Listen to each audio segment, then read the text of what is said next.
베트남이 패닉에 빠졌습니다. 삼성 철수 단 하루 만에 경제가 초토화됐기 때문입니다. 지난 30년간 베트남을 위해 지원을 아끼지 않았던 삼성, 학교와 병원을 짓고 일자리까지 만들어주면서 세계의 공장이라 불리는 지금의 베트남이 있게 해줬죠. 하지만 베트남은 점점 오만해졌고 밀린 세금을 내놓으라며 삼성을 협박하기 시작했습니다. 삼성은 절대 베트남을 떠날 수 없다라고 확신했기 때문이죠. 하지만 그 확신은 단 하루 만에 무너졌습니다.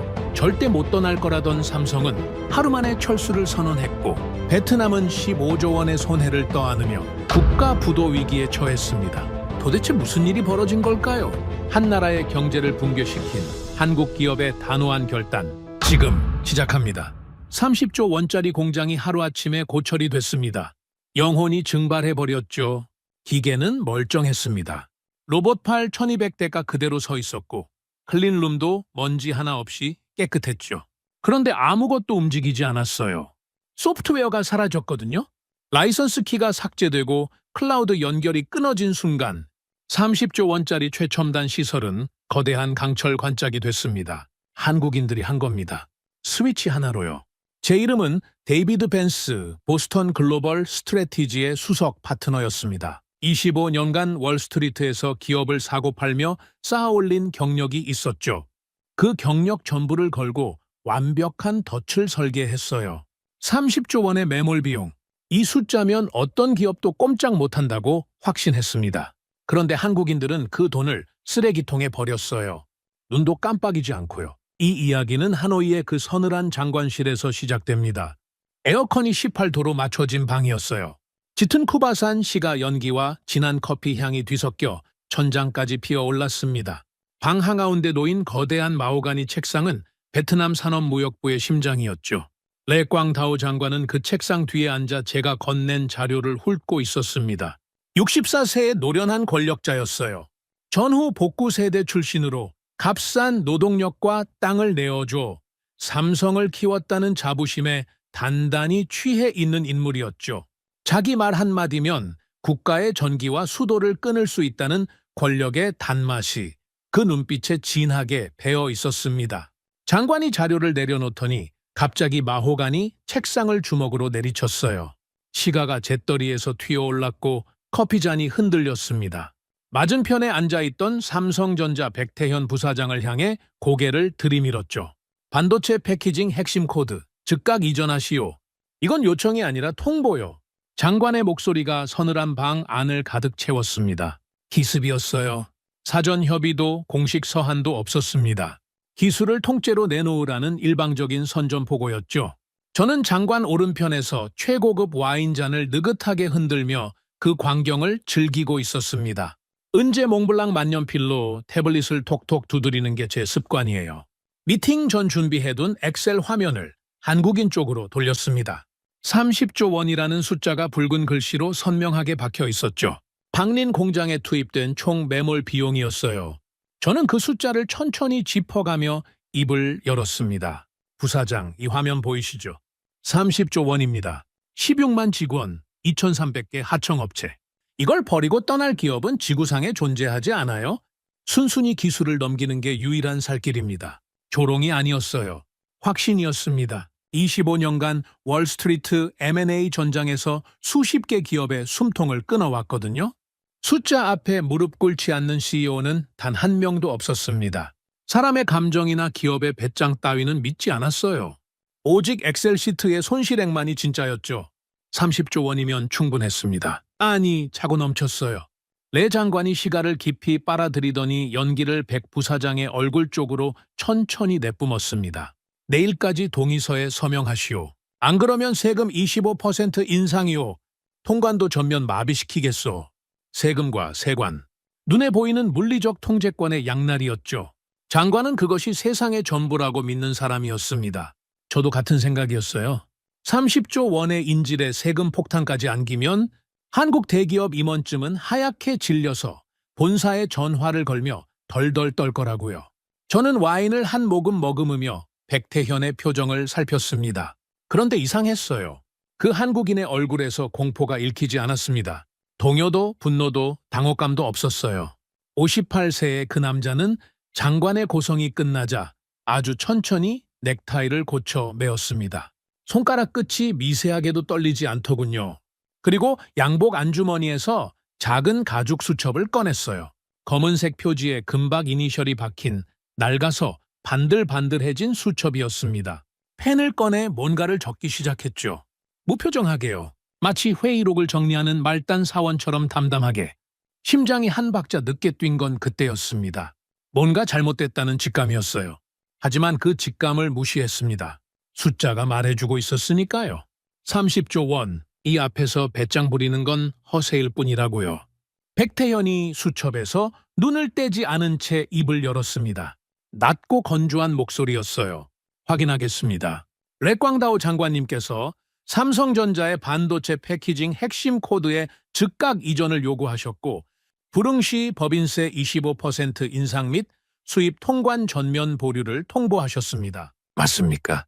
토시 하나 틀리지 않았어요. 장관이 내뱉은 협박을 단어 하나하나 그대로 되읽더군요. 등줄기가 서늘해졌습니다. 녹음기를 돌리는 것보다 더 정확한 기록이었죠. 레 장관은 코방귀를 뀌며 고개를 끄덕였어요. 그렇소. 한 글자도 빠짐없이 맞소. 저는 그때까지도 이해하지 못했습니다.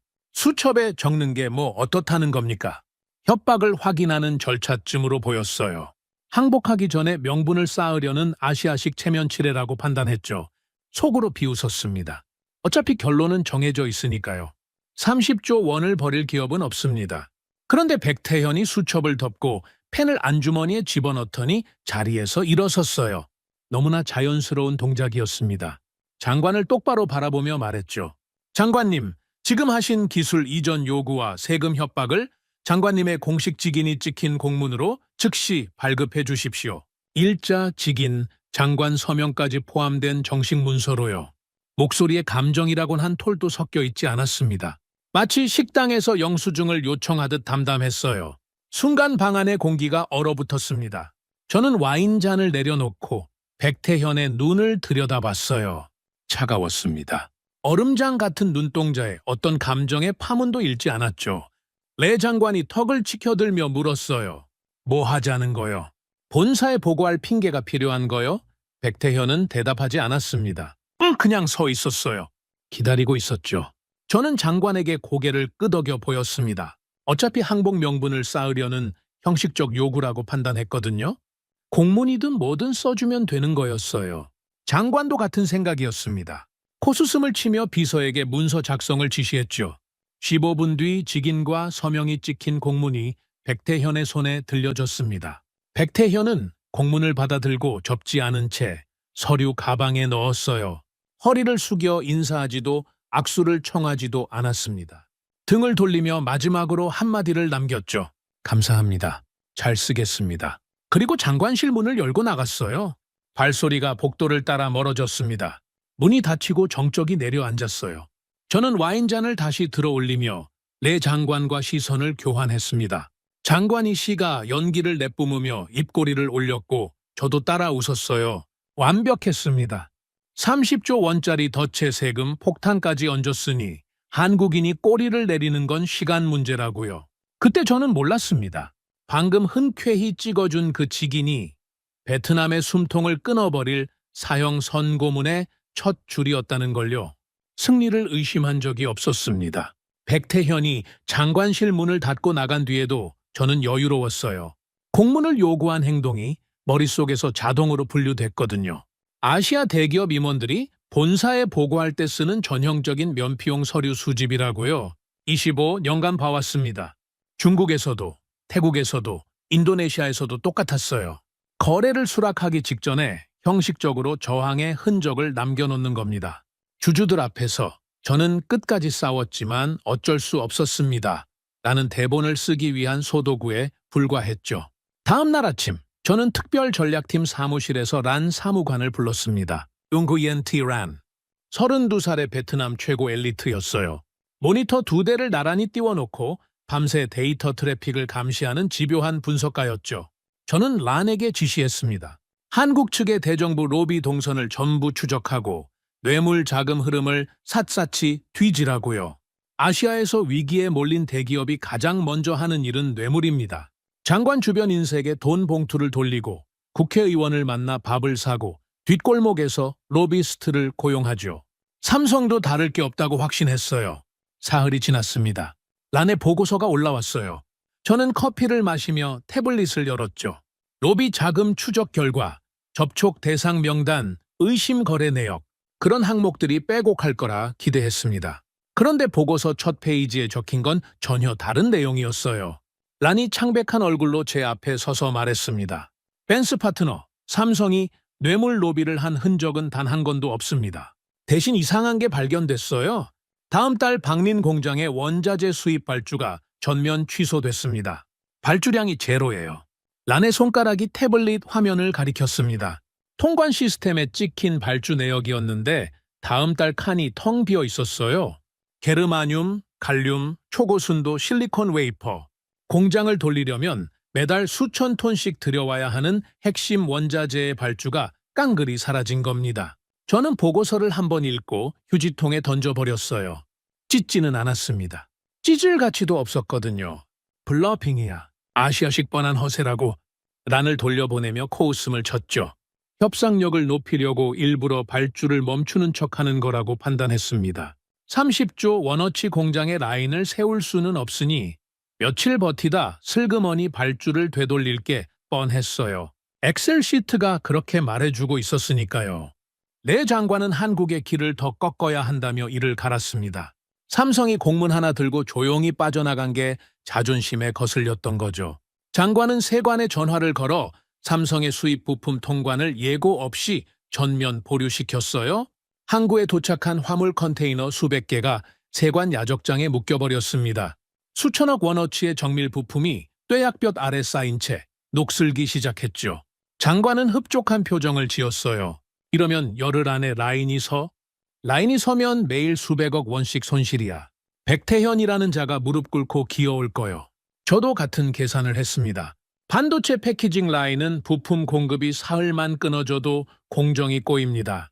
일주일이면 수율이 바닥을 치고 열흘이면 라인 자체를 재세팅해야 하죠. 수천억 원의 손실이 눈덩이처럼 불어나는 겁니다. 저는 사무실 스피커폰을 켜두었어요. 삼성 측에서 항해 전화가 걸려올 거라 확신했거든요. 살려달라, 풀어달라, 조건을 다시 논의하자. 그런 비굴한 목소리를 기다렸습니다. 1시간이 지났어요. 2시간이 지났습니다. 스피커폰에서 아무 소리도 나지 않았어요. 전화벨이 울리지 않았습니다. 오후가 되고 저녁이 됐는데도 삼성 측에서는 항의 한 통, 문의 한 줄이 없었어요. 이상했습니다. 수천억 원어치 부품이 세관에 묶여 있는데 전화 한 통 없다니요. 가슴 한구석이 서늘해졌지만 저는 그 감각을 억눌렀어요. 숫자를 다시 봤습니다. 30조 원. 이 앞에서 침묵은 항복의 전 단계라고 스스로를 납득시켰죠. 다음 날 새벽, 란이 뛰어왔습니다. 신발도 제대로 신지 않은 채 사무실 문을 벌컥 열었어요. 얼굴이 하얗게 질려 있었습니다. 벤스 파트너, 삼성이 세관의 항의를 안 한 이유를 찾았어요. 란이 태블릿을 제 앞에 내밀었습니다. 박린 공단 입구 CCTV 화면이었어요. 새벽 4시, 세관에 묶인 화물을 실으러 갔던 삼성의 대형 트럭 수백 대가 항구에서 되돌아오고 있었습니다. 항의 한마디 없이요. 무정의 하나로 전 차량이 일사불란하게 공장 쪽으로 회군하고 있었어요. 부품을 찾으러 간 게 아니었습니다. 부품 따위는 이미 포기한 거였어요. 세관에 묶이든 바다에 빠지든 상관없다는 뜻이었죠. 30조 원짜리 공장을 돌릴 원자재를 포기한다는 건 공장 자체를 포기한다는 뜻 아닙니까? 그런데 왜 아무런 반응이 없는 겁니까? 위장이 뒤틀리는 것 같았어요. 하지만 인정할 수는 없었습니다. 트럭을 돌린 건 물류 재배치일 뿐이야. 다른 항구로 우회하려는 거겠지. 저는 란의 보고를 또 묵살했어요. 란이 물러서지 않았습니다. 태블릿 화면을 넘기더니 두 번째 자료를 들이밀었어요. 메인 서버 트래픽 로그였습니다.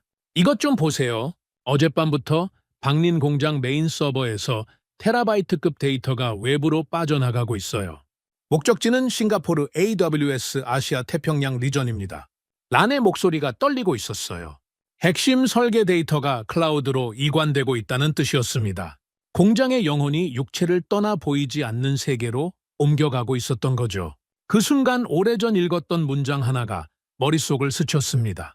하버드 비즈니스 리뷰에 실린 경고였어요.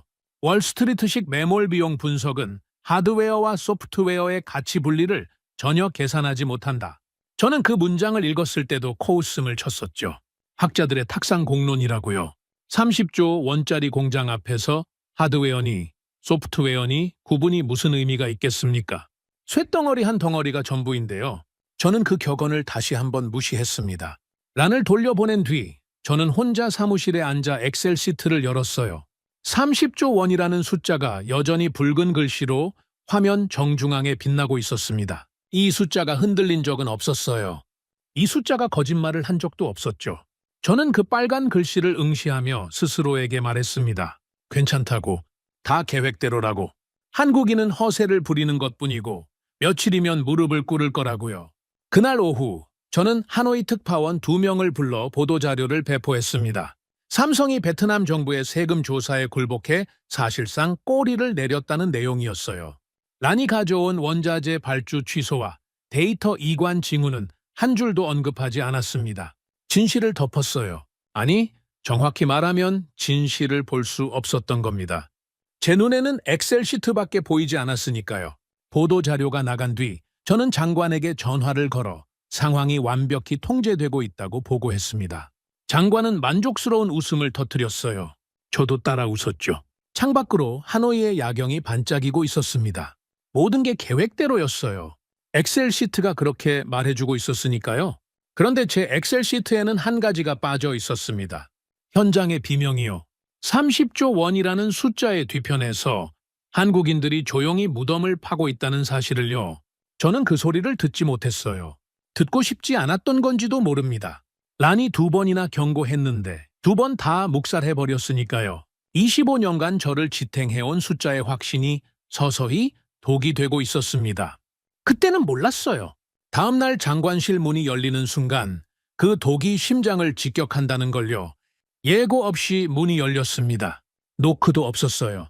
장관실 회의실의 묵직한 참나무 문이 안쪽에서 바깥으로 밀리며 차가운 복도 공기가 쏟아져 들어왔죠. 저는 반사적으로 고개를 돌렸습니다. 내 장관도 시가를 든 채 입구를 바라봤어요. 백태현이었습니다. 어제 공문을 들고 나간 그 한국인이 다시 돌아온 거죠. 그런데 혼자가 아니었어요. 백태현 뒤에 한 사람이 더 서 있었습니다. 금태 안경을 쓴 여성이었어요. 체구는 작았지만 걸음걸이가 달랐습니다.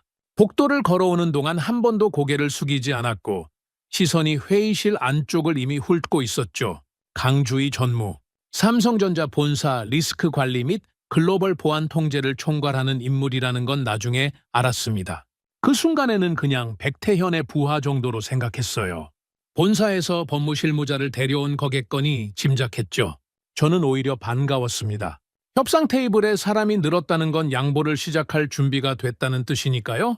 저는 의자에서 일어나지도 않았어요. 거만하게 웃으며 노트북 화면을 돌렸습니다. 밤새 준비한 파워포인트가 띄워져 있었죠. 단계적 기술 이전 타협안이라는 제목이 상단에 걸려 있었어요. 핵심 코드를 한꺼번에 넘기는 대신 3년에 걸쳐 단계별로 이전하고 그 기간 동안 삼성의 경영권은 부분적으로 보장해주겠다는 내용이었습니다. 저는 이게 한국인에게 베풀 수 있는 최선의 온정이라고 생각했어요. 자리에 앉으시죠. 본사분도 함께요. 서로 윈윈할 수 있는 안이 준비돼 있습니다. 백태현은 대답하지 않았어요. 의자를 당기지도 않았습니다. 서 있었죠. 강주희 전무도 마찬가지였어요. 금태 안경 너머로 제 파워포인트 화면을 딱 한 번 흘겨봤는데 시선이 머무른 시간이 1초도 안 됐습니다. 내용을 읽은 게 아니었어요. 존재 자체를 무시한 거였죠. 강 전무의 오른손이 움직였습니다. 검은색 서류 가방에서 묵직한 갈색 봉투 하나를 꺼내더니 마호가니 테이블 한가운데로 밀어 넣었어요. 던지듯이요. 봉투가 테이블 위를 미끄러져 레 장관의 시가 잿더리 바로 앞에서 멈췄습니다. 저는 본능적으로 봉투를 집어들었어요. 무게가 있었습니다. 일반 서신이 아니었죠. 봉투 입구에 봉인을 뜯고 서류를 꺼냈습니다. 첫 페이지 상단에 붉은색 코드가 찍혀 있었어요. RIQ-24. 그 아래 영문과 한국어가 병기돼 있었습니다. 글로벌 자산 청산 및 철수 실행 명령서. 삼성전자 이사회 긴급 결의 승인 완료. 손끝이 차가워졌어요. 페이지를 넘겼습니다. 30조 원 손해배상 청구 근거 조항. 국제상사 중 재원 최소, 예고문, 베트남 정부 귀책 사유 입증 자료 목록, 철수 절차 타임라인, 빽빽한 텍스트가 20여 페이지에 걸쳐 인쇄돼 있었죠. 이건 협상안이 아니었습니다. 사형 선고문이었어요. 표정을 관리해야 했습니다. 25년간 훈련받은 대로요. 하지만 손가락이 종이 위에서 미세하게 떨렸어요. 서류를 내려놓으며 강 전무를 올려다봤습니다. 금태 안경 너머의 눈빛은 완벽하게 건조했어요. 감정이 거세된 듯한 눈이었습니다. 강 전무가 양복 안주머니에서 은장펜을 꺼내더니 서류의 특정 페이지를 펼쳤어요. 그리고 입을 열었습니다. 첫째, 반도체 핵심 코드 강제 이전 요구 즉각 철회. 둘째, 방린공단 전력 공급 정상화 및 세관 통관 보류 해제. 셋째, 삼성전자 독자 경영권 10년 무조건 보장. 강 전무의 목소리는 기계음 같았어요. 높낮이가 없었습니다. 감정의 떨림도, 분노의 열기도, 호소의 간절함도 없었죠. 세 가지 요구 사항을 낭독하는데 30초도 걸리지 않았습니다. 그리고 펜을 안주머니에 다시 집어넣었어요. 끝이었습니다. 추가 설명도 협상의 여지도 남기지 않았어요. 내 장관이 자리에서 벌떡 일어났습니다. 의자가 뒤로 밀리며 바닥에 날카로운 소리를 냈어요. 장관의 얼굴이 불그락푸르락 변했죠. 주먹을 쥐고 테이블을 내려치며 소리쳤어요. 16만 명이요. 16만 명이 딸린 공장을 버리겠다고? 2,300개 하청업체가 매달려 있는 걸 모르시오? 그게 말이나 됩니까? 장관의 침이 테이블 위로 튀었습니다. 시가가 손에서 꺾여 제가 흩날렸어요. 장관의 논리는 명확했습니다. 16만 명의 직원, 2,300개의 하청업체, 수십만 가족의 생계. 이 거대한 무게를 등에 진 차에 떠날 수 있는 기업은 세상에 없다는 거였죠. 저도 같은 생각이었습니다. 블러핑이 분명했어요. 상장 기업이 30조 원의 자산을 청산한다는 건 주가 폭락을 자처하는 자살 행위입니다. 이사회가 승인했다고 써놨지만 실제로 버튼을 누를 리 없었어요. 한국인 특유의 벼랑 끝 전술이라고 판단했습니다. 최대한 겁을 준 뒤 한 발 물러서서 더 나은 조건을 받아내려는 거라고요. 그런데 백태현이 움직이지 않았습니다. 장관의 고성에 대꾸조차 하지 않았어요. 침착하게 왼쪽 소매를 살짝 걷어 올리더니 손목에 시계를 내려다봤습니다. 파텍 필립이었죠. 58세의 그 남자는 일국의 장관이 피를 토하며 절규하는 와중에 시계를 확인하고 있었어요. 마치 다음 일정까지 남은 시간을 재는 것처럼요. 등줄기에 찬물이 흐르는 것 같았습니다. 백태현이 시계에서 눈을 떼고 고개를 들었어요. 장관을 바라보지 않았습니다. 저를 봤어요. 정확히 제 눈을요. 그리고 낮은 목소리로 말했습니다. 카운트다운은 지금부터 시작입니다. 48시간. 그게 전부였어요. 48시간. 단 두 단어. 백태현은 몸을 돌렸습니다. 강 전무가 먼저 문 쪽으로 걸어갔고 백태현이 뒤를 따랐어요. 문이 닫혔습니다. 발소리가 복도를 따라 멀어졌죠. 회의실에 정적이 내려앉았습니다. 레 장관이 시가를 다시 집어들었지만 불이 꺼져 있었어요. 라이터를 찾는 손이 떨리고 있었죠. 장관도 느낀 겁니다. 방금 이 방에서 일어난 일이 일반적인 협상이 아니었다는 걸요. 하지만 인정하기 싫었던 거예요. 저도 마찬가지였습니다. 저는 테이블 위에 놓인 갈색 봉투를 다시 집어들었습니다. 20여 페이지의 서류를 처음부터 다시 읽었어요. 붉은 코드, 이사회 결의 일자, 손해배상 청구 조항, 철수 타임라인. 읽으면 읽을수록 심장이 조여왔습니다. 형식이 완벽했거든요. 블러핑용 서류는 이렇게 만들지 않습니다. 국제중재 전문 로펌이 몇 달에 걸쳐 다듬어야 나올 수 있는 정밀도였어요. 이건 어전을 만든 게 아니었습니다. 한국인들은 이미 오래전부터 이 시나리오를 준비하고 있었던 겁니다. 그때 깨달았어야 했어요. 서류의 무게가 말해주고 있었으니까요. 하지만 저는 봉투를 내려놓으며 고개를 저었습니다. 30조 원이에요. 30조 원. 이 숫자를 버릴 수 있는 인간은 없습니다. 엑셀 시트가 그렇게 말해주고 있었어요. 제 유일한 성경이 그렇게 가르쳐 왔으니까요. 저는 장관을 바라보며 말했습니다. 블러핑입니다. 48시간 뒤에 전화가 올 거예요. 조건을 낮춰달라고요. 레 장관이 새식에 불을 붙이며 고개를 끄덕였습니다. 연기가 천장을 향해 피어올랐어요. 저도 몽블랑 만년필을 집어들고 태블릿을 톡톡 두드렸습니다. 습관대로요. 아무 일도 없었다는 듯이요. 하지만 만년필을 쥔 손가락 끝이 축축했어요. 땀이었습니다. 25년 만에 처음 느끼는 종류의 땀이었죠. 그 사실을 저는 애써 모른 척했습니다. 벽시계의 초침이 움직이고 있었어요. 48시간이라는 숫자가 공기 중에 떠다니는 것 같았습니다. 그 숫자만큼은 엑셀 시트에 적혀 있지 않았어요. 카운트다운 36시간 전이었습니다. 저는 새벽 4시에 눈이 떠졌어요. 잠을 제대로 잔 게 아니었죠. 호텔 침대에서 뒤척이다 포기하고 노트북을 열었습니다. 백태현이 남기고 간 그 숫자가 천장에 붙어 있는 것 같았거든요. 48시간, 아니 이제 30여 시간이었습니다. 저는 스스로에게 말했어요. 이건 블러핑이라고, 한국인이 먼저 손을 내밀 거라고. 하지만 가만히 기다리는 건 제 스타일이 아니었습니다. 25년간 월스트리트에서 살아남은 방법은 단 하나였어요. 먼저 치거나 먼저 거래하거나. 저는 이메일을 작성했습니다. 받는 사람은 백태현. 제목은 수정 제안이었어요. 내용은 단순했습니다. 핵심 코드 이전을 5년간 유예하겠다는 타협안이었죠. 즉각 이전 대신 5년이면 한국인의 체면도 서고 베트남 정부도 결과적으로 기술을 확보하니 양쪽 다 살 수 있는 거래라고 생각했어요. 저는 이게 상당한 양보라고 확신했습니다. 월스트리트 기준으로 상대방에게 5년이라는 시간을 주는 건 거의 자선에 가까운 거였으니까요. 발송 버튼을 눌렀습니다. 수신 확인이 즉각 떴어요. 상대방의 메일함에 도착했다는 표시였죠. 그리고 기다렸습니다. 1시간, 3시간, 6시간, 아무 일도 일어나지 않았어요. 답장이 없었습니다. 전화도 없었죠. 문자 한 줄, 비서를 통한 전원 한마디도 돌아오지 않았어요. 수신 확인은 떴으니 읽긴 읽었을 겁니다. 그런데 아무런 반응이 없었어요. 완벽한 침묵이었습니다. 무시. 저를 협상 파트너로조차 취급하지 않겠다는 뜻이었죠. 위장이 뒤틀렸습니다. 분노가 아니었어요. 25년간 수십 개 기업의 CEO와 마주 앉아왔는데 이메일을 씹힌 건 태어나서 처음이었거든요. 적어도 거절이라도 해야 정상 아닙니까? 관심 없다는 한 줄이라도요. 그런데 아무것도 없었어요. 존재 자체를 지워버린 겁니다. 은재 만년필을 쥔 손에 힘이 들어갔습니다. 태블릿을 두드리는 소리가 점점 거칠어졌죠. 레 장관에게 전화를 걸었습니다. 상황을 보고하는 대신 장관의 자존심을 건드렸어요. 장관님, 한국 측이 우리의 타협 제안을 완전히 무시했습니다. 답장도 전화도 아무것도 없었어요.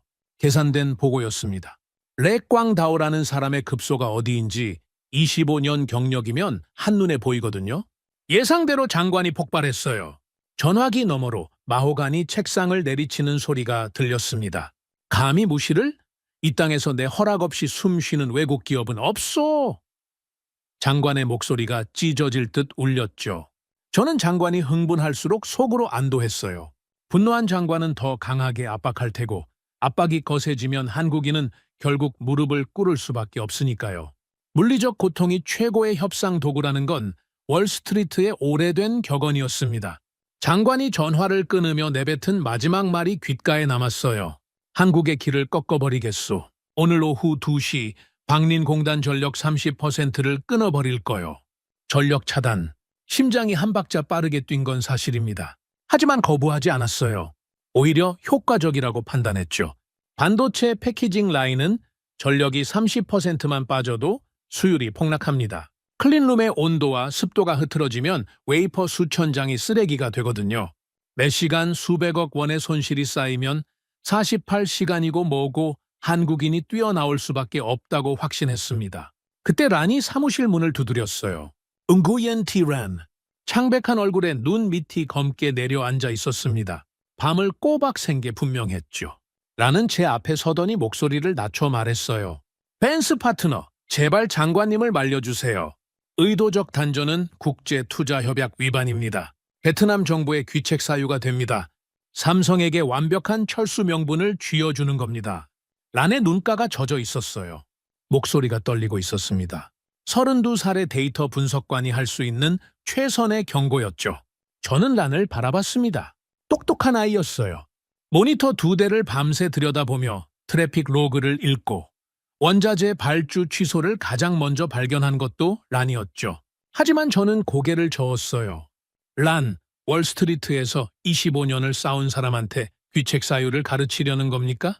물리적 고통 없이 꺾이는 기업은 없어요. 란을 거칠게 밀어냈습니다. 란이 입술을 깨물며 물러섰어요. 고개를 떨구고 사무실을 나갔죠. 문이 닫히는 소리가 유난히 무겁게 들렸습니다. 하지만 신경 쓰지 않았어요. 제 엑셀 시트가 보여주는 그림이란의 직감보다 정확하다고 믿었으니까요. 오후 2시 정각. 거대한 굉음이 울렸습니다.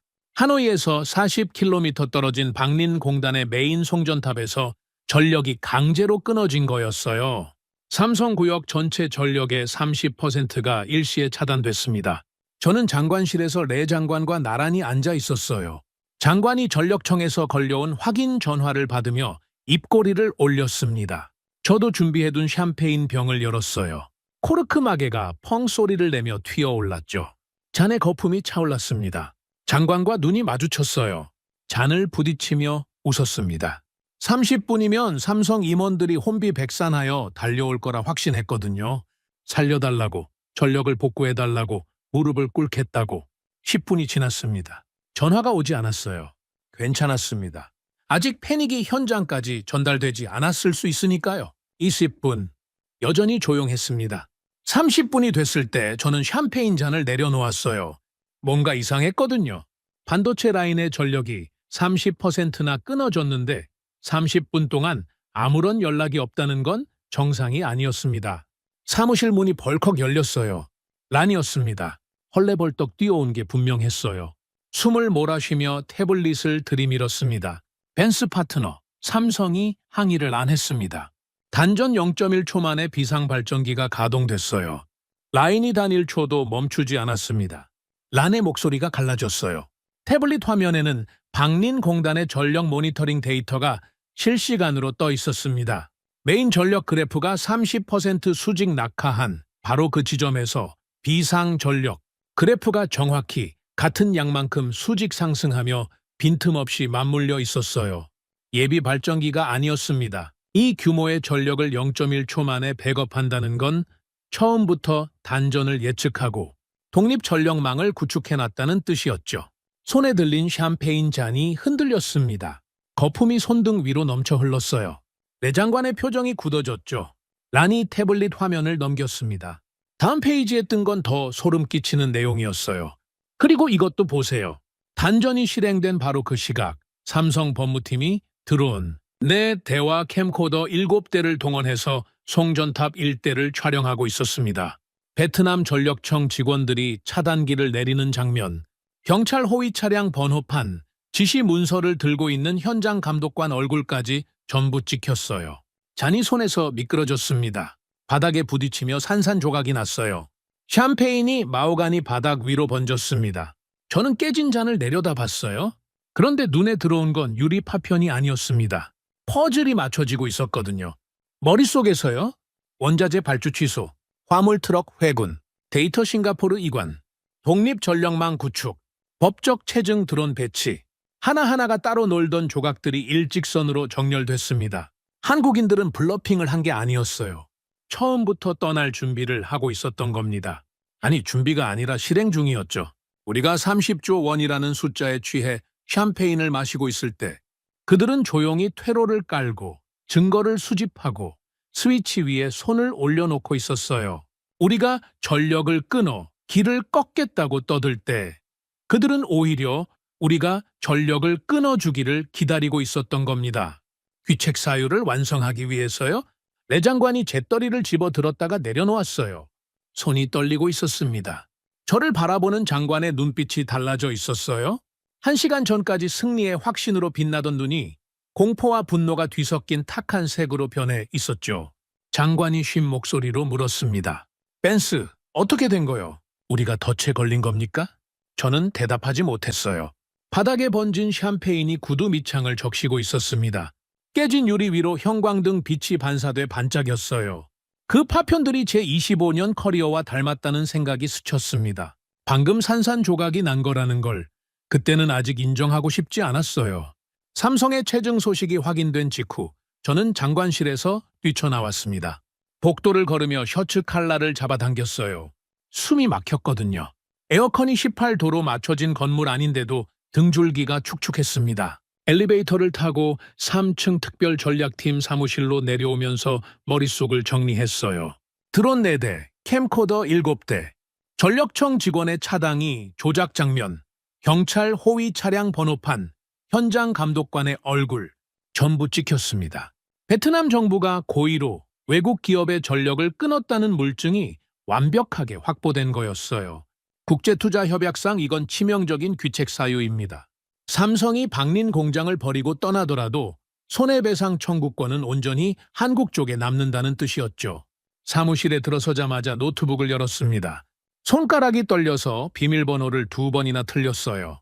화면이 켜지자 강주희 전무에게 긴급 화상회의를 요청하는 메일을 보냈습니다. 제 인생에서 상대방에게 먼저 회의를 요청한 건 처음이었어요. 25년간 항상 불려오는 쪽은 상대였거든요. 자존심이 갈기갈기 찢어지는 기분이었지만 선택의 여지가 없었습니다. 체증 영상이 국제중재기관에 접수되기 전에 막아야 했어요. 5분 만에 화상 연결이 수락됐습니다. 화면이 켜지자 강주희 전무의 얼굴이 나타났어요. 금태 안경 너머의 눈빛은 이틀 전 장관실에서 봤을 때와 똑같았습니다. 감정이 완벽하게 거세된 눈이었죠. 배경은 어둡고 단정한 사무실이었는데 장소가 하노이인지 싱가포르인지 서울인지 알 수 없었어요. 의도적으로 정보를 차단한 거였습니다. 저는 이마에 식은 땀을 손등으로 닦으며 입을 열었어요. 목소리를 최대한 침착하게 유지하려 했지만 떨림을 완전히 감추지는 못했습니다. 강 전무, 오늘 오후 박린공단의 전력 차단건에 대해 말씀드리겠습니다. 확인한 결과 베트남 전력청의 단순 전산 오류였어요. 송전 시스템의 노후화로 인한 일시적 장애였고 이미 복구 절차가 진행 중입니다. 베트남 정부의 의도적 조치가 아니었다는 점을 분명히 해두겠습니다. 거짓말이었습니다. 뻔한 거짓말이었어요. 레 장관이 직접 전력청에 전화를 걸어 차단을 지시한 걸 제가 옆에서 지켜봤으니까요. 하지만 지금은 어떤 수를 써서라도 귀책 사유를 무마해야 했습니다. 강 전무는 제 변명이 끝날 때까지 한마디도 하지 않았어요. 표정 변화도 없었습니다. 금태 안경이 화면 속 형광등 빛을 반사하며 번쩍였죠. 제 말이 완전히 끝나고 3초쯤 정적이 흘렀어요. 그리고 강 전무가 화면 아래쪽에서 뭔가를 조작했습니다. 클릭 소리가 한 번 났어요. 스피커에서 목소리가 흘러나왔습니다. 레꽝다오 장관의 목소리였어요. 한국의 길을 꺾어버리겠소. 오늘 오후 2시 박린공단 전력 30%를 끊어버릴 거요. 녹음이었습니다. 장관이 저에게 전화로 내뱉었던 바로 그 문장이 토시 하나 틀리지 않고 재생됐어요. 심장이 멎는 것 같았습니다. 녹음 파일은 거기서 끝나지 않았어요. 장관이 전력청장에게 직접 지시하는 통화 내용이 이어졌습니다. 삼성구역 메인 송전탑 오후 2시 정각에 30% 차단 실행하시오. 내 이름으로 하는 거요. 전력청장이 예 장관님 하고 대답하는 목소리까지 선명하게 들렸죠. 등에서 찬땀이 쏟아졌습니다. 이건 단순한 도청이 아니었어요. 베트남 정부의 내부 통신망을 삼성이 완벽히 장악하고 있었다는 뜻이었습니다. 장관의 전화, 전력청의 지시체계, 관료들 사이의 통화 기록, 전부 한국인들의 손바닥 위에 있었던 겁니다. 저는 화면을 바라보며 입을 열었지만 소리가 나오지 않았어요. 목구멍이 바짝 마른 차에 굳어버렸죠. 녹음이 끝나자 강 전무가 화면을 전환했습니다. 붉은색 하이라이트가 칠해진 문서가 떠올랐어요. 글로벌 보안 협약서 제7조 2항. 삼성이 베트남에 투자할 때 체결한 양자 투자 보호 협정의 핵심 조항이었습니다. 강 전무가 입을 열었어요. 여전히 기계음 같은 건조한 목소리였죠. 현지 정부의 고의적 자산 통제, 전력 차단, 세금 보복 등 부당한 조치가 입증될 경우 투자자는 모든 손해배상 페널티에서 면제되며 즉시 자산 청산권을 행사할 수 있다. 국제상사중 재원의 판례가 적용된 조항이었습니다. 강 전무는 이 조항에 비공식 코드명을 덧붙였어요. 프로토콜 제로. 서늘한 두 단어가 스피커를 통해 흘러나왔습니다. 저는 그 이름을 처음 들었어요. 하지만 의미는 명확했습니다. 모든 걸 초기화한다는 뜻이었죠. 공장도 장비도 시스템도 라이선스도 전부 제로로 돌린다는 겁니다. 저는 마지막 카드를 꺼내야 했습니다. 떨리는 손으로 모니터를 짚으며 말했어요. 강 전무, 현실을 직시합시다. 30조 원입니다. 삼성은 상장 기업이에요. 주주가 있고 이사회가 있습니다. 30조 원의 자산을 포기하는 순간 주가는 폭락하고 글로벌 신용 등급은 강등되고 CEO는 주주 소송에 휘말립니다. 이건 경영 판단이 아니라 자살 행위라는 걸 당신도 알지 않습니까? 제 목소리가 높아졌어요. 25년간 쌓아올린 월스트리트의 논리를 총동원했습니다. 매몰 비용의 법칙, 상장 기업의 수탁자 의무, 주주 가치 극대화의 원칙. 제가 아는 세상의 모든 법칙이 30조 원을 버릴 수 없다라고 말해주고 있었어요. 강 전무가 금태 안경을 올려 고쳤으며 화면을 한 번 더 전환했습니다. 새로운 숫자가 떠올랐어요. 75조 원. 제가 한 번도 본 적 없는 숫자였습니다. 강 전무가 말했어요. 벤스 파트너, 당신이 말하는 30조 원은 하드웨어의 장부가입니다. 기계와 건물과 토지의 감가상각 잔액이죠. 하지만 그 기계를 돌리는 소프트웨어, 핵심 설계 코드, AI 수율 알고리즘, 23년간 축적된 공정 데이터의 현재 가치는 75조 원입니다. 기술을 넘기면 30조 원의 하드웨어를 지키는 대신 75조 원의 미래를 잃어요. 30조 원을 버리고 75조 원을 지키는 게 정상적인 재무 조치입니다. 이건 자살이 아니라 생존이에요. 머리를 한 대 맞은 것 같았습니다. 30조 원이라는 숫자에 갇혀있던 제 시야가 처음으로 흔들렸어요. 75조 원, 소프트웨어의 가치. 저는 그걸 한 번도 계산한 적이 없었습니다. 엑셀 시트에는 공장의 건설 원가, 장비 구매 비용, 토지 임대료만 적혀 있었거든요. 눈에 보이는 소액덩어리의 가격만 세고 있었던 겁니다. 그 소액덩어리를 숨쉬게 하는 보이지 않는 심장의 값은 계산조차 하지 않았어요. 월스트리트의 재무 모델이 근본부터 틀렸다는 걸 53년 인생에서 처음으로 깨달은 순간이었습니다. 반박해야 했어요. 25년 경력의 수석 파트너가 화상 화면 앞에서 입을 다물고 있을 수는 없었으니까요. 하지만 아무 말도 나오지 않았습니다. 턱이 떨렸어요. 입술을 움직여 봤지만 소리가 되지 않았죠. 강 전무의 논리는 제 논리를 정면으로 관통하고 있었거든요. 30조 원을 버리는 게 미친 짓이라고요? 75조 원을 내어주는 게 진짜 미친 짓입니다. 이 한 문장 앞에서 제 25년짜리 월스트리트 논리가 종이처럼 찢어졌어요. 화면 속 강 전무가 마우스를 클릭했습니다. 화면 중앙에 붉은색 타이머가 떠올랐어요. 숫자가 깜빡이고 있었습니다. 12시간 0분 0초, 데드라인까지 남은 시간이었죠. 붉은 숫자가 1초씩 줄어들 때마다 가슴이 조여왔습니다. 11시간 59분 59초, 58초, 57초. 기계적으로 깎여나가는 숫자를 멍하니 바라봤어요. 강 전무가 마지막으로 입을 열었습니다. 벤스 파트너, 더 논의할 사안은 없습니다. 그리고 화면이 꺼졌어요. 일방적이었습니다.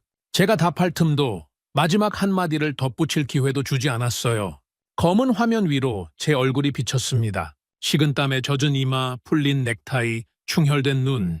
25년간 월스트리트의 정상에서 내려다보던 냉혈한의 얼굴이 아니었어요.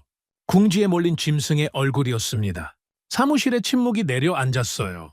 에어컨 바람 소리만 낮게 웅궁거렸습니다. 저는 의자의 등을 기대고 천장을 올려다봤어요. 형광등 불빛이 눈을 찔렀지만 고개를 돌리지 않았습니다. 머릿속에서 두 개의 숫자가 부딪히고 있었거든요. 30조와 75조. 제가 평생 믿어온 숫자와 제가 한 번도 보지 못했던 숫자. 승자는 이미 결정돼 있었어요. 처음부터 한국인들은 제가 보지 못하는 곳에서 싸우고 있었던 겁니다. 제 엑셀 시트에 존재하지 않는 세계에서요. 노트북 화면에서 붉은 타이머가 계속 깜빡이고 있었습니다. 11시간 42분. 숫자가 줄어들 때마다 제 안에서 무언가가 함께 깎여나가고 있었어요. 확신이었습니다. 25년간 저를 지탱해왔던 숫자는 절대 거짓말하지 않는다는 그 확신이요. 데드라인 종료 5분 전이었습니다. 벽시계의 초침이 자정을 향해 달려가고 있었어요. 장관실 안에는 저와 렉광다오 장관, 단 두 사람만 남아 있었습니다. 비서들은 전부 내보냈어요. 이 방에서 벌어질 일을 목격자 없이 처리해야 했거든요. 장관은 마호가니 책상 뒤에 앉아 새 시계 불을 붙이고 있었습니다. 손끝이 미세하게 떨리고 있었지만 본인은 그걸 인정하지 않으려는 듯 일부러 느리게 연기를 내뿜었어요. 저는 장관 앞으로 다가갔습니다. 두 손을 책상 위에 짚고 상체를 숙였어요. 다급함을 감추지 않았습니다. 감출 여유가 없었거든요. 장관님, 지금이라도 철회 직인을 찍으셔야 합니다. 기술 이전 요구 철회, 전력 정상화 확인, 경영권 보장 서한, 이 세 가지의 직인을 찍으면 한국인들이 버튼을 누를 명분이 사라집니다. 목소리가 갈라졌어요. 25년간 한 번도 이렇게 간청한 적이 없었습니다. 월스트리트에서 저는 항상 요구하는 쪽이었거든요. 고개를 숙이는 건 상대방의 몫이었죠. 그런데 지금 저는 64 세 노인의 책상 앞에서 직인 하나를 구걸하고 있었어요. 레 장관이 시가 연기를 내뿜으며 저를 올려다봤습니다. 핏줄이 선 눈이었어요. 이틀 동안 제대로 잠을 자지 못한 게 분명했죠. 하지만 그 눈빛 속에는 공포보다 자존심이 더 짙게 박혀 있었습니다. 벤스, 설마 저들이 진짜로 30조 원짜리 스위치를 내리겠소? 허세요, 허세. 마지막 순간에 전화가 올 거요. 장관의 입에서 나온 말은 사흘 전 제가 했던 말과 글자 하나 다르지 않았어요. 블러핑이라고요. 30조 원을 버릴 기업은 없다고요. 제 논리가 장관의 입에서 되돌아오는 걸 듣는 순간 위장이 뒤집히는 것 같았습니다. 장관님, 저는 장관의 멱살을 잡아야 할지 말아야 할지 순간 고민했어요. 그러다 정말로 잡았습니다. 톰 포드 수트 칼라가 구겨지는 것도 외교적 결례라는 것도 신경 쓸 겨를이 없었어요. 장관의 넥타이 매듭을 움켜쥐고 흔들며 소리쳤습니다. 직인을 찍으세요. 지금 당장요. 3분 남았습니다. 레 장관이 제 손을 거칠게 뿌리치며 자리에서 벌떡 일어났어요. 의자가 뒤로 밀려나며 벽에 부딪혔습니다. 미국인 주제에 감히 나를 흔들어? 이 나라에서 내 허락 없이 전깃불 하나 켜지지 않소. 삼성이 뭐가 무서워서 꼬리를 내리겠소? 장관의 고함이 장관실 벽을 울렸어요. 벽시계를 봤습니다. 1분이었어요. 60초.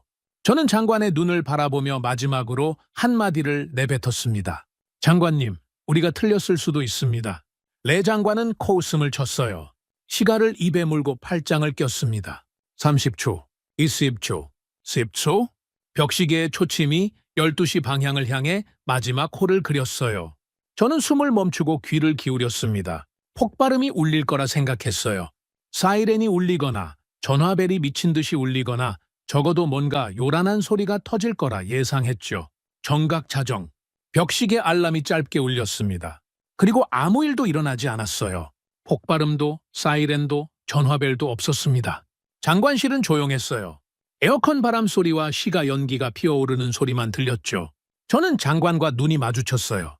장관의 입꼬리가 다시 올라가려 했습니다. 봤지? 허세였다고. 그 표정을 지으려는 순간이었죠. 전화벨이 울렸어요. 장관 책상 위에 직통 전화였습니다. 내 장관이 수화기를 들었어요. 란이었습니다. 은구연 타이란.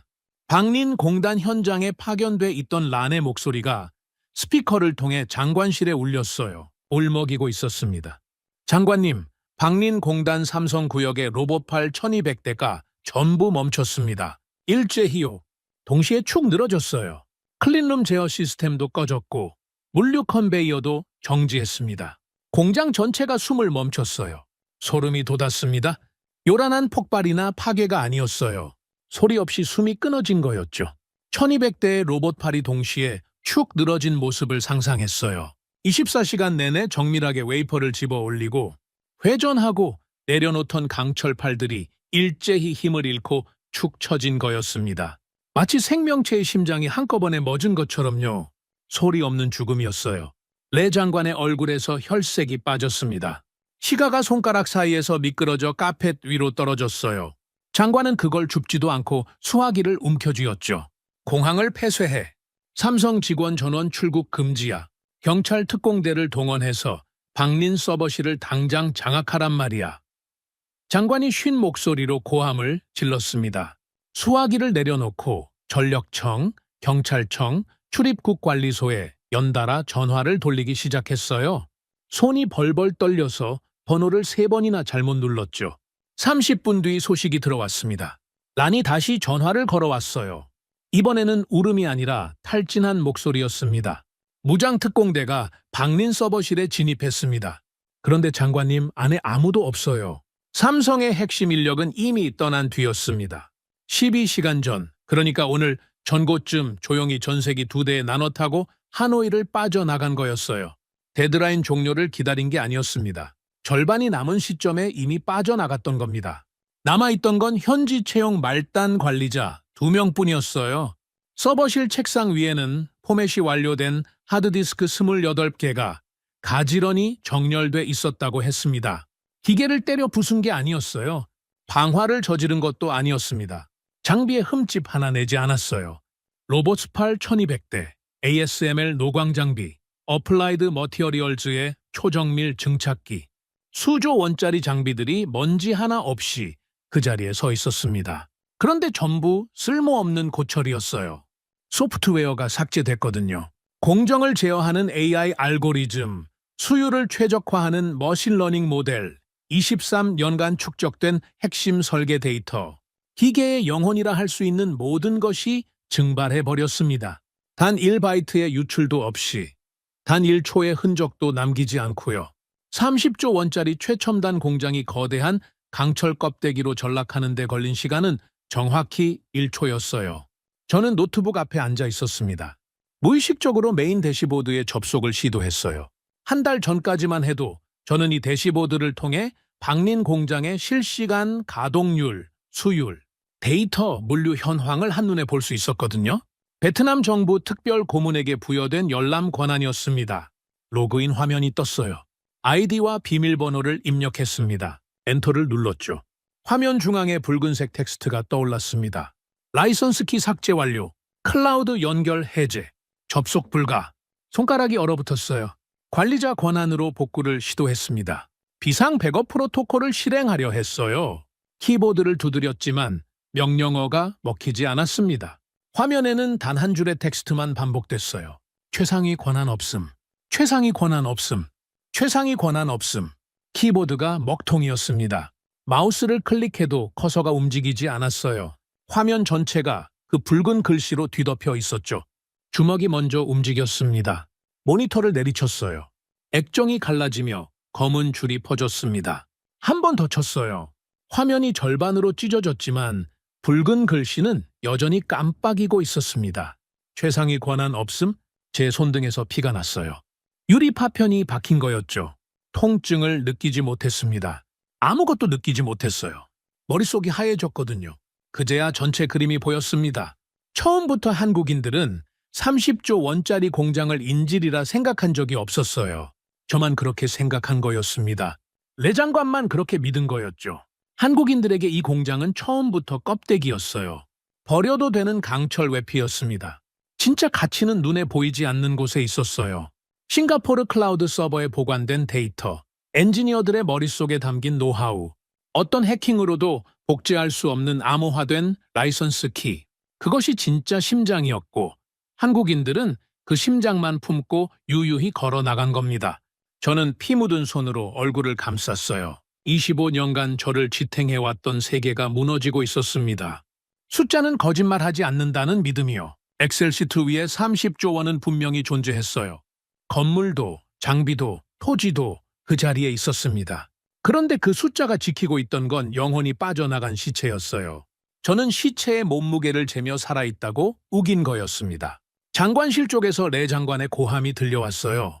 누군가에게 전화를 걸어 쌍욕을 퍼붓고 있었죠. 하지만 그 소리가 멀게 느껴졌습니다.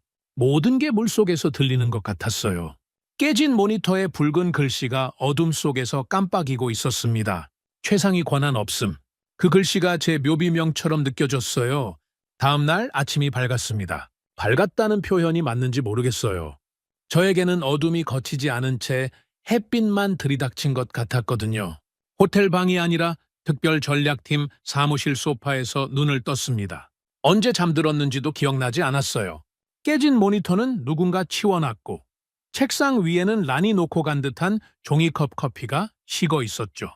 오른손 등에 감긴 붕대가 간밤의 일이 꿈이 아니었음을 말해주고 있었습니다. 태블릿을 집어들었어요. 화면을 켜는 순간 알림이 미친 듯이 쏟아졌습니다. 이메일, 뉴스 속보, 메신저 알림. 수십 개가 한꺼번에 밀려들었죠. 손가락이 굳은 채 화면을 스크롤했어요. 맨 위에 뜬 건 월스트리트 저널의 속보였습니다. 마이클 린치의 이름이 박혀 있었어요. 마이클 린치, 55세. 월스트리트 저널 아시아테크 수석 특파원. 저와 하버드 동문이었습니다. 같은 해에 입학했지만 전혀 다른 길을 걸은 사람이죠. 저는 월스트리트로 갔고 린치는 언론으로 갔어요. 동문 모임에서 마주칠 때마다 린치는 제 얼굴을 보며 비아냥거렸습니다. 숫자만 세는 머신이라고요. 저도 린치를 경멸했어요. 펜대나 굴리는 겁쟁이라고요. 20년 넘게 서로의 약점을 꿰뚫고 있는 앙숙이었죠. 기사 제목이 눈에 꽂혔습니다. 저는 태블릿을 두 손으로 움켜쥐었어요. 린치의 특종이었습니다. 월스트리트 엘리트의 치명적 헛발질, 아시아 초격차 기술의 승리. 제 이름이 기사 본문에 6번 등장했어요. 보스턴 글로벌 스트래티지의 수석 파트너 데이비드 벤스가 설계한 30조 원짜리 재무적 덫이 한국 기업의 소프트웨어 통제력 앞에 박살났다고 적혀 있었습니다. 베트남 정부의 고의적 전력 차단까지 상세하게 보도됐어요. 체증 드론 영상의 캡처 사진이 기사에 삽입돼 있었죠. 린치가 어디서 그 자료를 구했는지는 물을 필요도 없었습니다. 한국인들이 건넨 거였어요. 처음부터 언론전까지 계산에 넣어뒀던 겁니다. 손에서 태블릿이 미끄러질 뻔했어요. 붕대 감긴 오른손에 힘을 주고 다시 쥐었습니다. 가슴이 터질 것 같았어요. 분노인지 수치심인지 구분이 되지 않았습니다. 린치가 20년간 기다려온 순간이었겠죠. 제 커리어의 목을 자를 칼을 마침내 손에 넣은 거였으니까요. 그리고 한국인들은 린치에게 세상에서 가장 잘 드는 칼을 쥐어준 겁니다. 급히 국제뉴스 채널을 켰어요. 다른 보도가 또 나가고 있을지 확인해야 했거든요. 화면이 전환되자 저는 자리에서 얼어붙었습니다. 인도 뉴델리에서 긴급 글로벌 기자회견이 생중계되고 있었어요. 화면 중앙에 선 인물은 라훌 대사이 수석 차관이었습니다. 52세의 인도 연방정부 전자정보통신부 2인자였죠. 항상 태블릿의 글로벌 공급망 지도를 띄워두고 사는 전략가라는 소문은 들었지만 직접 본 건 처음이었어요. 마른 체구의 날카로운 눈빛, 연단 위에서 전 세계 카메라를 바라보는 자세가 뱀처럼 고요했습니다. 라훌 차관이 연단 아래에서 묵직한 붉은색 법전을 집어 올렸어요. 양손으로 높이 치켜들며 카메라를 정면으로 바라봤습니다. 플래시가 일제히 터졌죠.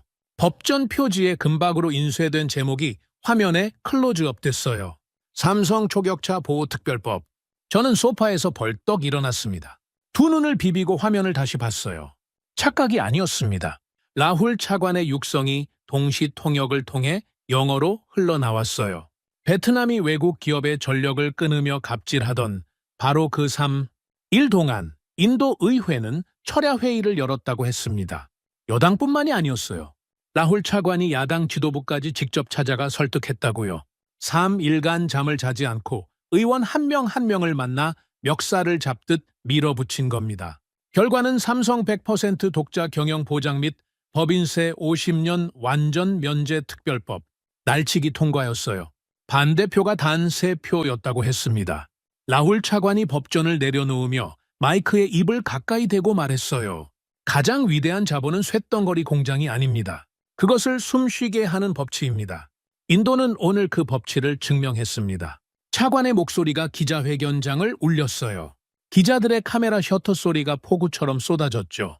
화면이 전환됐습니다. 뉴델리 총리 관저 앞이었어요. 백태현 부사장과 인도 총리가 나란히 서 있었습니다. 악수하는 사진이 찍히고 있었어요. 그 아래 자막이 떠올랐죠. 삼성 인도 하이데라바드에 15조 원 규모 신규 반도체 단지 투자 확정. 두 사람의 악수가 굳건했어요. 백태현의 표정은 하노이 장관실에서 봤을 때와 똑같았습니다. 무표정, 감정 하나 섞이지 않은 얼굴. 그런데 그 무표정이 인도 총리 옆에 선이 전혀 다른 의미로 읽혔어요. 승자의 여유였습니다. 다리에 힘이 풀렸어요.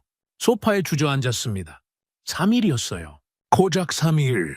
베트남이 전력을 끊고 세관을 막고 세금을 협박하며 갑질하던 그 3일 동안 인도는 국가의 법률을 뜯어 고쳤습니다. 의회를 열고 야당을 설득하고 표결하고 공포까지 마쳤어요. 한국 기업 하나를 유치하기 위해 나라의 법을 3일 만에 바꿔버린 겁니다. 그것도 50년짜리 면세 조건을 걸면서요. 저는 엑셀 시트를 한 번도 의심한 적이 없었습니다. 30조 원이라는 숫자가 한국인을 영원히 묶어둘 거라고 확신했어요. 그런데 세상은 제 엑셀 시트 밖에서 움직이고 있었습니다. 한국인들이 공장을 비우는 동안 인도는 공장을 채울 준비를 끝내놨어요. 제가 샴페인을 따르는 동안 라훌 차관은 야당 의원의 팔을 비틀고 있었죠.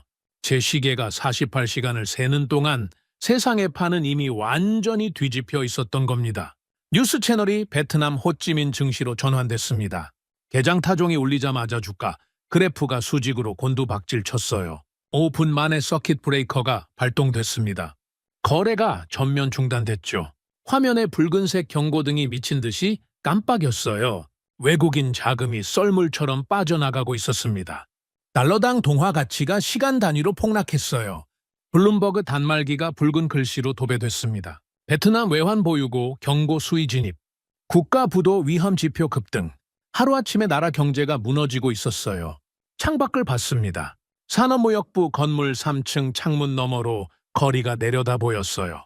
처음에는 점처럼 보였습니다. 사람들이었어요. 수십 명이 수백 명이 됐고 수백 명이 수천 명이 됐죠. 공단 쪽에서 쏟아져 나오고 있었어요. 작업복을 입은 사람들이었습니다. 기름때 묻은 남색 작업복과 안전화를 신은 노동자들이 거리를 가득 메우며 부처 쪽으로 몰려오고 있었어요. 맨 앞에 서서 구호를 외치는 사람이 보였습니다. 60대 남성이었어요. 거친 손에 확성기를 쥐고 있었죠. 팜스 반하이, 박린공단 현지 협력업체 비상대책위원장이라는 이름을 저는 나중에 알았습니다. 20년간 삼성에 부품을 납품하며 맨손으로 기업을 일군 사람이라고 했어요. 50만 명이라는 숫자가 뉴스 자막에 떠올랐습니다. 하청업체 노동자, 물류기사, 식당 종업원, 부품 공급업체 직원, 삼성 박린공단이 멈추면서 하루아침에 밥줄이 끊어진 사람들이었어요. 쇠파이프를 든 사람도 보였습니다. 플래카드를 든 사람도 있었죠. 그런데 플래카드에 적힌 이름은 삼성이 아니었어요. 저와 레 장관의 이름이 적혀 있었습니다. 심장이 얼어붙었어요. 군중은 철수한 삼성을 탓하지 않았습니다. 오만한 헛발질로 밥줄을 끊어버린 우리를 죽이겠다며 부처 정문으로 쇄도하고 있었어요. 팜반 하이의 확성기 소리가 창문 너머로 들려왔습니다. 구호가 점점 거세졌죠. 함성이 건물 벽을 울렸어요. 유리창이 진동했습니다. 1층에서 유리 깨지는 소리가 터졌어요. 굉금이었습니다. 정문 유리벽이 산산조각 난 거였죠. 폭동이 시작된 겁니다.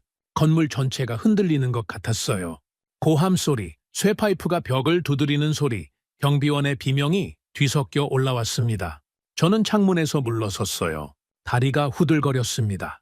사무실 문이 안쪽으로 걷어차여 열렸어요. 렉광다오 장관이 서 있었습니다. 넥타이가 풀려 있었고 시가 대신 땀에 젖은 손수건을 쥐고 있었죠. 장관의 눈이 뒤집혀 있었어요. 오른손에 무거운 크리스털 잿더리를 들고 있었습니다. 장관이 팔을 휘둘렀어요. 잿더리가 제 머리 오른쪽을 스치며 날아가 뒤편 벽에 부딪혔습니다. 벽에 구멍이 뚫렸어요. 파편이 흩날렸죠. 장관이 목이 찢어지도록 소리쳤습니다. 당신 때문이야, 벤스. 당신의 그 잘난 숫자 때문에 나라가 망하게 생겼어. 저는 움직이지 못했어요. 바닥에 뿌려진 크리스털 파편과 함께 서 있었습니다. 장관의 쌍욕이 사무실을 가득 채웠지만 귀에 들리는 건 창밖의 함성뿐이었어요. 50만 명의 분노가 건물을 뒤흔들고 있었습니다. 그리고 그 분노의 진원지가 제 엑셀 시트라는 걸 저는 더 이상 부정할 수 없었어요. 2026년 3월 21일 하노이 외곽특검 조사실 독방이었습니다. 제가 이 방에 들어온 지 정확히 17일째였어요. 날짜를 세는 게 유일한 일과였죠. 벽에 긁힌 금으로 하루하루를 표시했습니다. 은재 몽블랑 만년필이 아니라 손톱으로요. 톰 포드 수트는 사라졌습니다. 낡은 죄수복을 입고 있었어요. 세탁을 한 번이라도 한 건지 의심스러운 회색 면 바지와 윗돌이었죠. 옷에서 누군가의 땀 냄새가 배어 있었습니다. 제 것이 아니었어요. 이 옷을 입었던 이전 수감자의 것이었겠죠. 월스트리트의 수석 파트너가 타인의 땀 냄새가 밴 죄수복을 입고 철제 침대에 주저앉아 있다는 사실이 현실인지 악몽인지 구분이 되지 않았습니다. 독방은 사평 남짓이었어요. 철제 침대 하나, 스테인리스 병이 하나, 그리고 철창 밖 복도 벽에 걸린 낡은 텔레비전 한 대. 그게 전부였습니다. 에어컨 같은 건 당연히 없었어요. 3월인데도 하노이의 습기가 콘크리트 벽을 타고 스며들어오시 늘 축축했죠. 장관실의 18도짜리 서늘한 공기가 다른 세상의 기억처럼 느껴졌습니다. 텔레비전이 켜졌어요. 간수가 정해진 시간에 틀어주는 거였습니다. 선택권은 없었죠. 채널은 베트남 국영 방송 하나뿐이었어요. 화면에 레꽝다오 장관의 얼굴이 떠올랐습니다. 긴급 성명 발표라는 자막이 달려 있었죠. 장관은 검은색 정장을 입고 카메라 앞에 서 있었어요. 17일 전 제 머리 옆으로 잿더리를 집어 던졌던 사람의 얼굴에서 광기는 사라지고 없었습니다. 대신 계산된 슬픔이 깔려 있었어요. 정치인 특유의 연기였죠. 저는 그 표정을 25년간 숱하게 봐왔습니다. 장관이 입을 열었어요. 이번 사태의 원인은 명확합니다.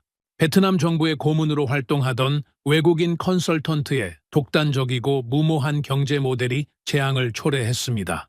데이비드 벤스라는 미국인이 정부의 승인 없이 삼성전자를 상대로 불법적인 기술 강탈 시나리오를 설계하고 실행했으며 베트남 정부는 이 사실을 뒤늦게 파악하고 즉각 시정 조치에 나섰습니다. 장관의 목소리는 침통했지만 또렷했어요. 한 글자 한 글자가 사전에 작성된 대본을 읽는 것처럼 정확했습니다. 철제 침대 위에서 몸이 굳었어요. 제 이름이 국영방송을 통해 전 국민에게 울려 퍼지고 있었습니다. 장관은 계속했어요. 핵심 코드 이전 요구는 벤스의 독단이었다고. 세금 인상 협박도 벤스의 조작이었다고. 전력 차단 지시도 벤스가 전력청을 속여 실행한 것이라고. 토시 하나 틀리지 않는 거짓말이었습니다. 마호가니 책상을 주먹으로 내리치며 직접 기술 이전을 통보한 게 누구였습니까? 전력 끊으라고 전력청에 직접 전화한 게 누구였습니까? 시가 연기를 내뿜으며 삼성의 길을 꺾겠다고 으르렁거린 게 누구였어요? 전부 저 사람이었습니다. 레꽝다오 장관, 본인이었어요. 그런데 반박할 수 없었습니다.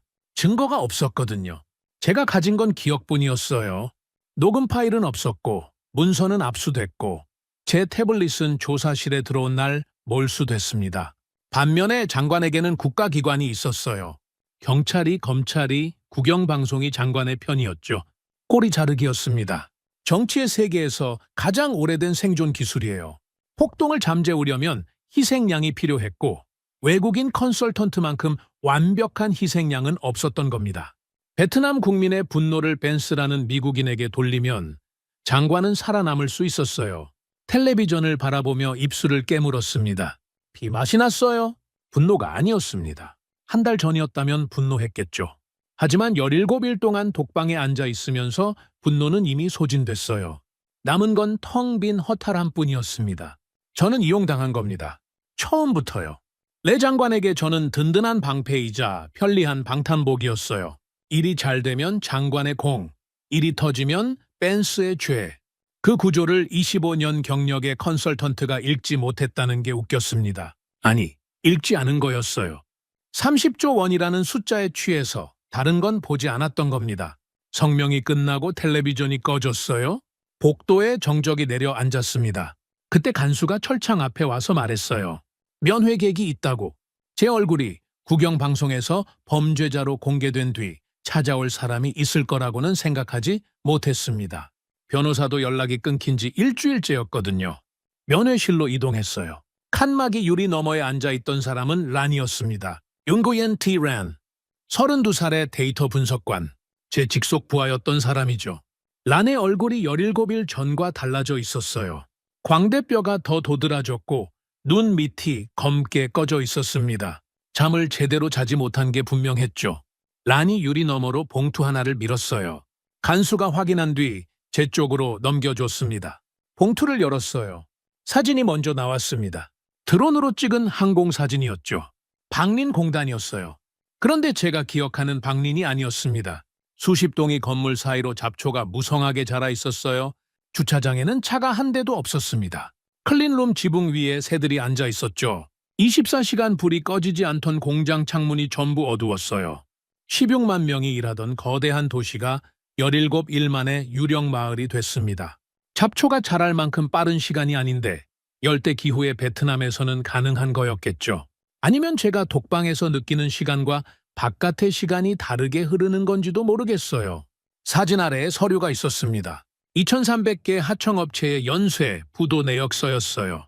기업명, 대표 자명, 종업원 수, 부도 일자, 미지급 임금 총액, 숫자들이 빼곡하게 나열돼 있었습니다. 한 장, 두 장, 세 장, 27페이지에 달했어요. 2300개의 기업이 도미노처럼 쓰러진 기록이었죠.